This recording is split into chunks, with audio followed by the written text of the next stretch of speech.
નમસ્કાર મિત્રો, કેમ છો? હું છું આપનો મિત્ર નરેશ ભુવાડ. મિત્રો, પહેલાં પણ 24 કલાકનો દિવસ હતો અને આજે પણ 24 કલાકનો જ દિવસ છે. તો લોકોને ટાઈમ કેમ નથી અત્યારે? પહેલાં કરતાં તો ઘણી બધી આધુનિક ટેકનોલોજીઓ આવી ગઈ છે.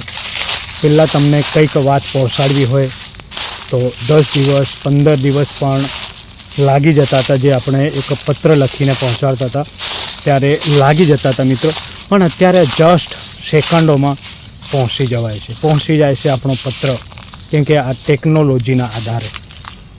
તો એટલું બધું ઝડપી દુનિયા બની રહી છે, આટલું બધું ઝડપી કાર્ય થઈ રહ્યું છે, તો લોકો પાસે ટાઈમ કેમ નથી?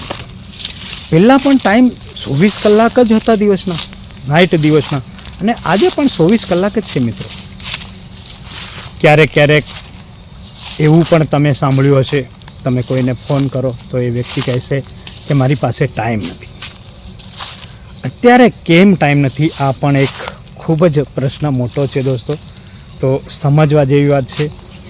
પહેલાં તમે સમજી લો કે કોઈક 2 માળ ઉપર કે 5 માળ ઉપર ચડવું હોય તો સીડીથી ચડતા હતા, ત્યારે ત્યાં વાર લાગતી હતી ચડવામાં, અને અત્યારે તો લિફ્ટનો ઉપયોગ થઈ ગયો. પહેલાં તમે કઈ વસ્તુ લેવા જતા યા કંઈ મંગાવતા તો તમને જવું પડતું, જવા આવવાનો ટાઈમ, એ દરેક ટાઈમ કેટલો ટાઈમ લાગતો. તો હવે તો ઓનલાઈન મોબાઈલથી લોકો ઘરે બેઠા બેઠા ઓર્ડર કરીને મંગાવી શકે છે. છતાં પણ કેમ ટાઈમ નથી દોસ્તો?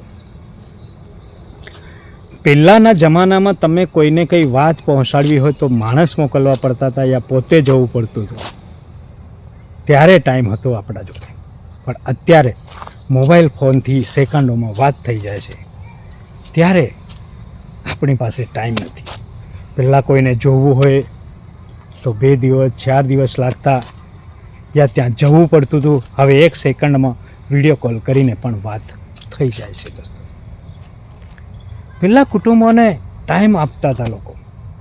બાળકોની વાત હોય, આપણી પત્નીની વાત હોય, આપણા સમાજની વાત હોય, દરેક જગ્યાએ આપણા લોકો જઈને ઊભા રહેતા હતા. ત્યાં જઈને ચર્ચાઓ થતી હતી રૂબરૂમાં, અને પ્રકૃતિનો પણ આનંદ લેતા હતા. હવે લોકોને પ્રકૃતિનો પણ આનંદ લેવાનો, પ્રકૃતિને પણ નિહાળવાનો યા પ્રકૃતિનો એન્જોય કરવાનો પણ લોકો પાસે ટાઈમ નથી. તો શું દોસ્તો, જે 24 કલાકનો દિવસ હતો એ શું 4 કલાકનો બની ગયો છે? 365 દિવસનો જે વર્ષ હતું, શું એ 65 દિવસનું થઈ ગયું છે? મિત્રો, ત્યારે પણ 3 ઋતુઓ હતી, આજે પણ 3 ઋતુઓ છે. ત્યારે પણ 365 દિવસ હતા વર્ષના, આજે પણ 365 દિવસ છે. ત્યારે પણ 24 કલાક નાઇટ દિવસના હતા, અને આજે પણ 24 કલાક જ છે નાઇટ દિવસના. તો માણસો બદલાયા કઈ જગ્યાએ બદલાઈ ગયા દોસ્તો?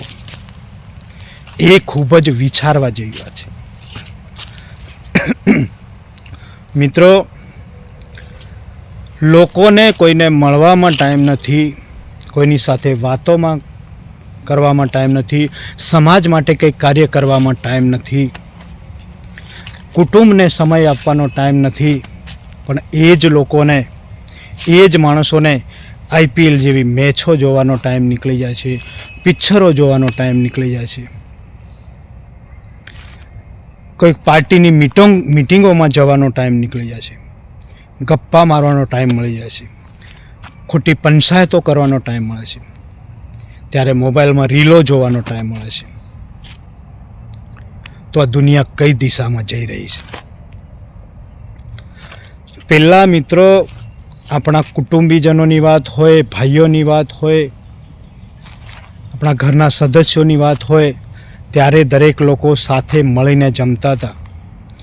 દરેક પ્રસંગોમાં દરેક લોકો જતા હતા, દરેક લોકોનો ફાળો હતો મિત્રો.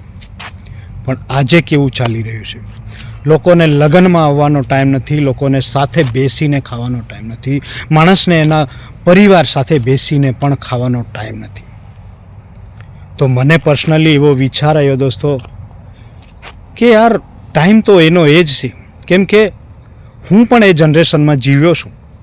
આ તો છેલ્લા 15 વર્ષથી આ ટેકનોલોજીનો આટલો બધો ઉપયોગ થઈ રહ્યો છે.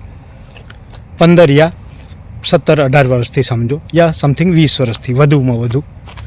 એની પહેલાંની દુનિયા કેવી હતી, એના પહેલાંના લોકો કેવા હતા, એ લાગણી, એ પ્રેમ, એ સમય, એ બધું ક્યાં ગયું? મિત્રો, હું ક્યારેક ક્યારેક બેઠો બેઠો આવું વિચાર કરું છું કે અમે જ્યારે નાના હતા, અમે જે ટાઈમમાં જે એન્જોય કર્યું, આપણને કુદરતી પ્રકૃતિનો, કુટુંબની વાત હોય, ભાઈઓની વાત હોય, સગા સંબંધીઓની વાત હોય, તો મને ખૂબ જ અત્યારે એવું લાગે, મગજમાં વિચાર આવે કે યાર કેમ આ બધું, આવા પ્રશ્નો મારા દિમાગમાં ચાલી રહ્યા છે. તો હું બને ત્યાં સુધી મિત્રો, જોઈ શકો છો તમે, મારા ગામની જ વાત છે, હું પ્રકૃતિનો એન્જોય કરી રહ્યો છું, પ્રકૃતિને નિહાળી રહ્યો છું, મિત્રો સાથે પણ અત્યારે સમય કાઢી રહ્યો છું, પરિવાર સાથે પણ સમય કાઢવો જોઈએ જે રીતે હું કાઢી રહ્યો છું. તો મને વિચાર આવ્યો, એના લીધે મેં કીધું ભાગદોડ ભરી જિંદગી બની ગઈ છે તો ચોક્કસ છે. લોકો પૈસાની પાછળ ભાગે છે, ભાગવું જોઈએ, બરાબર છે. લોકો તરક્કી કરવા દોડે છે, કરવું જોઈએ, એ બધી જ વસ્તુ બરાબર છે, યોગ્ય છે. પણ પહેલાં પણ લોકો કામ કરતા હતા, પહેલાં પણ લોકો જે અત્યારે દરેક કાર્ય કરી રહ્યા છે એ પહેલાં પણ કરતા હતા દોસ્તો. પહેલાં કંઈ અલગ વસ્તુ નહોતું. પણ આ સમયની સાથે સાથે આ બદલાવ કેમ આવ્યો? આ તો ટેકનોલોજી આવી છે તો વધુ ટાઈમ મળવો જોઈએ, વધુ લોકોને સમય ફાળવવો જોઈએ. તો કેમ? મિત્રો, આ ખૂબ જ ગંભીર પ્રશ્ન છે, ખૂબ જ વિચારવા જેવી વાત છે. તો મારા મગજમાં વિચારો ચાલી રહ્યા છે કે કેમ સમય, ઘડિયાળ બી એ પ્રમાણે ચાલે છે, આપણે પણ એ પ્રમાણે ચાલીએ છીએ, એ પ્રમાણેનું જીવન જીવે છે. હા, ઠીક છે, અમુક પે રોડ બદલાઈ ગયા, અમુક ભાષાઓ, વાતચીત, રહેણી કરણી, એમાં ચેન્જીસ આવ્યું છે, બરાબર છે. પહેલાંના જમાનામાં લાઇટ નહોતું, હવે લાઇટની સુવિધા થઈ છે. ત્યારે પહેલાંના જમાનામાં કાચા ઘરો હતા તો હવે પાકા ઘરો બી બન્યા છે. પહેલાંના જમાનામાં સાયકલો પણ નહોતી તો અત્યારે દરેક લોકો પાસે બાઇકો પણ છે. તો આ બધું છે, સારી ટેકનોલોજીના આધારે બધું જ છે. તો ઝડપી કાર્ય થવું જોઈએ, આપણો સમય બચવો જોઈએ. પણ સમયનો અભાવ કેમ થઈ રહ્યો છે? એનું કારણ શું મિત્રો? આવા અનેક પ્રશ્નો મારા દિમાગમાં ચાલી રહ્યા છે. તો તમને શું લાગે છે દોસ્તો? સમય ઓછો થઈ ગયો એવું લાગે કે કંઈક બીજા કંઈક કારણો લાગે છે? એ વિચારો અને મને કમેન્ટ કરો દોસ્તો. અને જો તમને અમારા વિડીયોમાં કંઈક સારું લાગ્યું હોય તો પ્લીઝ મારી આ ચેનલને સબસ્ક્રાઈબ કરો, લાઇક શેર સબસ્ક્રાઈબ કરી દેજો દોસ્તો. કંઈ જ નથી જવાનું. હું તો ઘણા મિત્રો સબસ્ક્રાઈબ કરવામાં પણ ડરે છે, ઘણા મિત્રો આ વિડીયો જોવામાં પણ ટાઈમ નથી, એ પણ સમયનો અભાવ છે દોસ્તો. હું એ પણ વિચાર કરું કે આપણા શોર્ટ વિડીયો તો ખૂબ જ લોકો જોવે છે, પણ લોંગ વિડીયાને વધુ લોકો કેમ નથી જોતા, એ પણ હું વિચાર કરું. એના પરથી જ આ બધા વિચારો મારા દિમાગમાં આવ્યા છે દોસ્તો. તો ફરીથી મળીશું નેક્સ્ટ વિડીયોમાં કંઈક જોરદાર ટોપિક આવો જ લઈને. ત્યાં સુધી બાય બાય દોસ્તો.